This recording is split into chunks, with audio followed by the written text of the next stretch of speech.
very good morning to you all students. So students, we will continue with the previous chapter, that is matter around us pure? In the previous class we discussed about homogeneous and heterogeneous mixtures, and homogeneous mixtures are also known as solutions. Now open page number 27 here.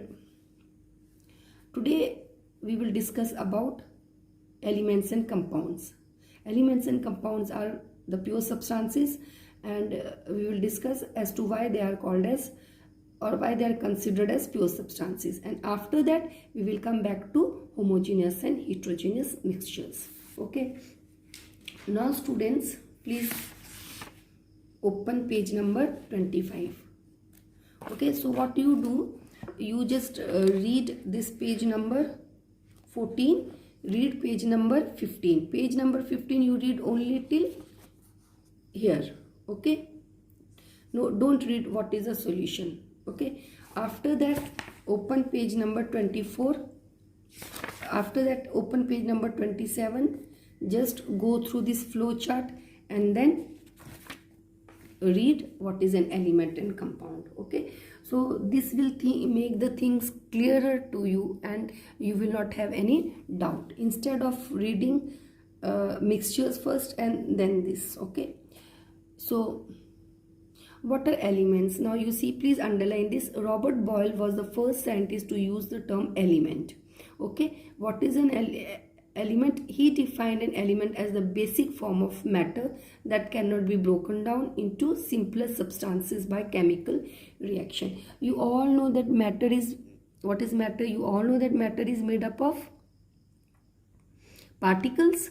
Okay, and these particles, some of the characteristics of these particles we have studied in the first chapter also. Now element, basic, it is the basic form of matter. Okay, and it cannot be broken down further. So I'll tell you, just see here,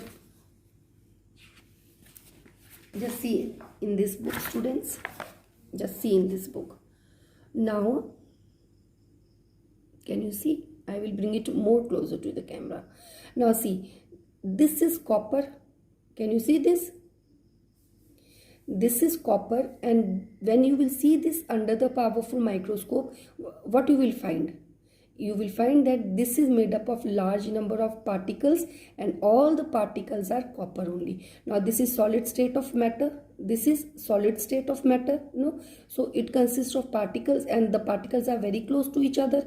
Okay, now these are the particles, and you will see this, all these particles are of copper. So that is why it is considered as a pure substance.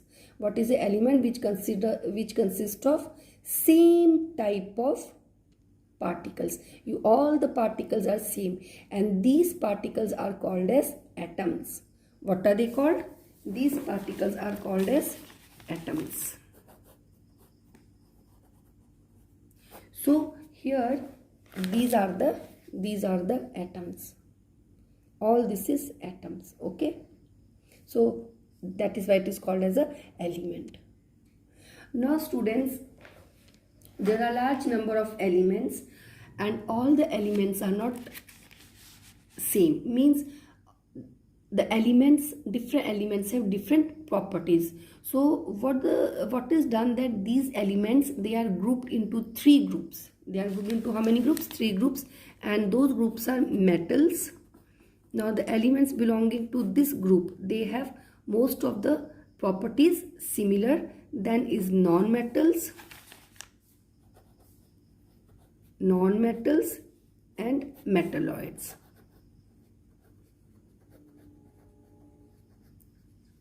Actually this non-metalloids, it has the properties similar to metals also and non-metals. Okay, so what are metals? This you have studied in class 8 also.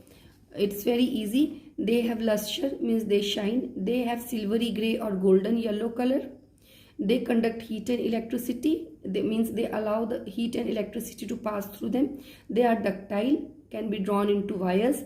They are malleable, means can be hammered to thin sheets. So when you will hammer a metal, it will change into a sheet. Aluminum foil, that is a sheet that on Swiss, that silvery paper they keep, that is a metal. Okay, They are sonorous, means they make a ringing sound. Okay, bell sound you have heard when you go in the temple and you ring the bell, it makes a ringing sound. Understood? Now what are the examples of metals are gold, silver, copper, iron, sodium, potassium, etc. So they all are metals. Now when students they write answer, they don't know. They sometimes they write metals are substances, metals are compounds. No, what are metals? Metals are elements, because elements are divided into groups. So metals are not substances. You cannot write metals are compounds, but metals are what? Metals are elements. Okay. Now please underline, mercury is the only metal which is liquid at room temperature, because metals are generally solids except mercury. Now then, these are the properties of non-metals. They show variety of colors, whereas the metals they have gray or golden gray color. Okay, they are poor conductors of heat and electricity. Non-metals, they are not lustrous, sonorous or malleable. Now please underline the example of non-metal: hydrogen, oxygen, iodine, carbon. Okay. And what are metalloids? Metalloids are the elements which are intermediate, whose properties are intermediate between those of metals and non-metals. Okay. Example: boron, silicon, germanium. Okay, so I think it is clear. So what are metals, non-metals and metalloids? They are nothing but they are elements only. Now students, what are compounds? What do you mean by compound? Please see here, element cannot be broken. For example, you see here if this is iron. Okay, now this iron cannot be broken further. Understood? But compounds can be broken into elements. Okay. So just see here, what are compounds? Compounds are the substances composed of two or more elements, chemically combined with one another in a fixed proportion. So compounds are combined chemically. Okay, they are combined in a fixed ratio. For example, you can see a very simple example, that is water. So water is a compound. Now water, it is made up of hydrogen plus oxygen. Now hydrogen and oxygen combines to form water. Okay, hydrogen and oxygen combines to form water. But here fixed amount of hydrogen combines with fixed amount of oxygen to form water. You have studied that, okay, that you will study in the next chapter. Just remember, fixed amount of these gases they combine, and that fixed amount is 1:8 ratio, or a ratio of 1:8. For example, if there is 3 grams of hydrogen, then with how much it will combine? How much grams of oxygen it will combine? It will combine with 24 grams. Okay, so then only you will get 1:8 ratio. Okay, if this hydrogen, 3 grams of hydrogen combines with 24 grams, then only you get water. But if it combines with more, then you will not get water. Okay, understood? So compounds, compound is a substance which is made up of more than 2 elements, and elements are chemically combined in a fixed ratio. Now you saw, just here you saw this water. Now this water is made up of element hydrogen. It is also made up of element oxygen. Okay, and they are chemically bonded, joined, and it forms water. Now actually, what is bonded? This hydrogen is an element, oxygen is an element. Why hydrogen is an element? Now suppose this is hydrogen gas. Okay, suppose this is hydrogen gas. Now this hydrogen gas will contain only hydrogen. It will contain hydrogen particles, and those hydrogen particles are hydrogen atoms or hydrogen molecules. Okay, that I will tell you later on. So that is why this is a pure substance. Same case, suppose this is oxygen gas. In oxygen gas also consists of oxygen atoms only. Okay, so that is why these two are elements and they are pure substances. Now these two elements, they combine in a fixed ratio to form water. Now what actually combines? Actually it is their atoms which combine chemically. Hydrogen atoms combine with oxygen atoms. Understood? That is why, so what happens here, hydrogen atoms of hydrogen gas and oxygen atoms of oxygen gas, they combine to form particles of water. And and during this combination, what happens, some of the bonds of hydrogen is broken, some of the bonds of oxygen is broken, and then the atoms combine and the new bonds are formed. Okay, this in detail you will study in class 10. Now you see here, I will just show you. Just see, this is a compound. This is sodium hydroxide, this is copper sulfate, it is blue in color. Okay, now I will explain you in detail actually what is compound. Now let me say what is water. Water is a liquid state of water. Water is a liquid state of matter. Now suppose here there is water. What is present here? There is water is present. Okay, till here, let me say till here water is there. Now water consists of particles. Water will also consist of particles. So let me say these are the particles. Okay, particles of water. Now students, all these particles of water, all these particles are actually water particles only, or all these particles are same. That is why it is called as a pure substance. Now in water particle, suppose if some of the particles are of sodium chloride, then it is not called as a pure substance, but it is called as a mixture. So have you understood? And now pay attention. These water particles, how these water particles are formed?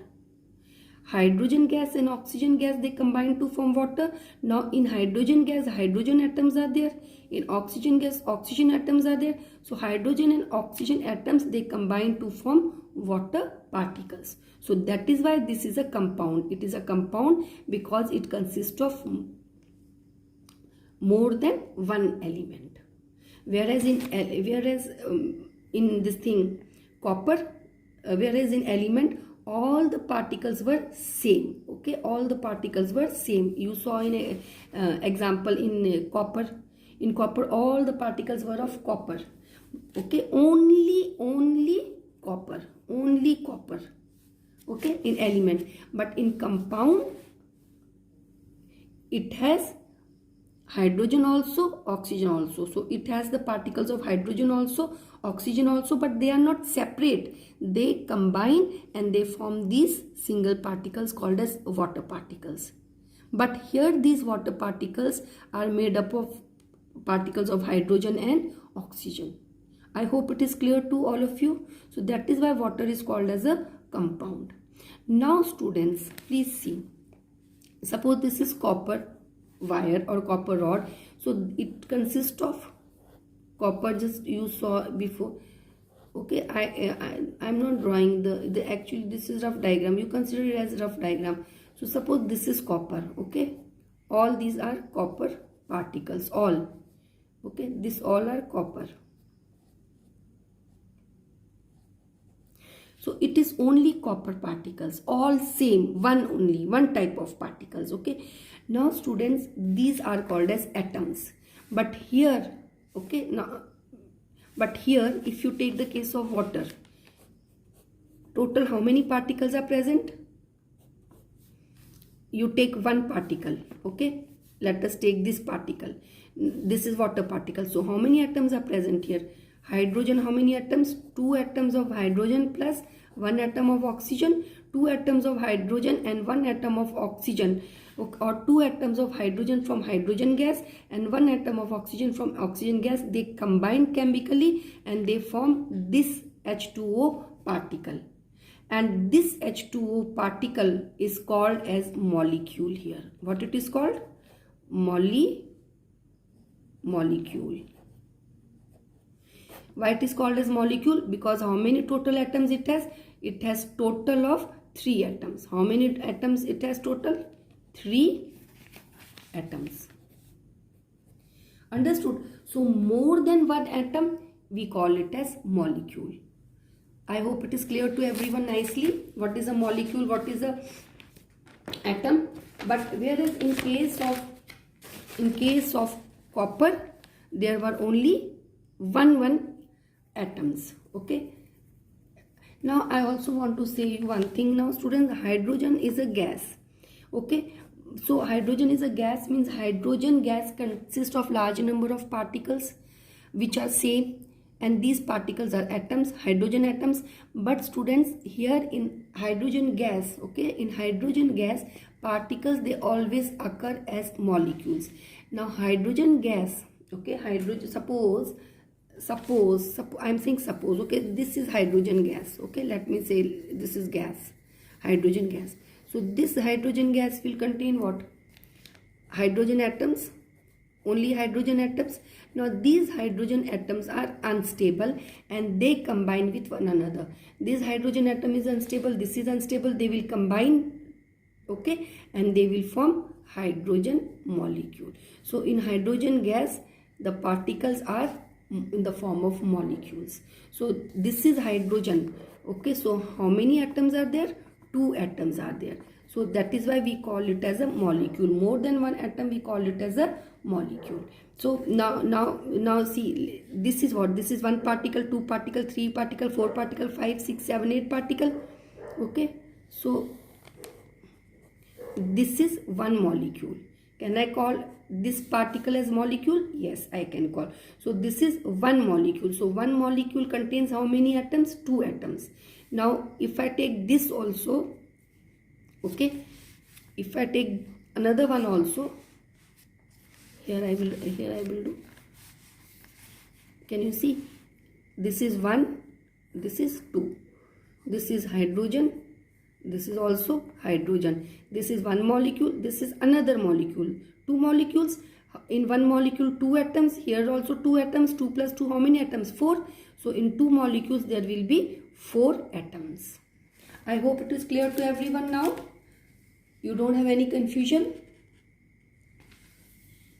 Now students, rest of the portion we will do in next class. Okay.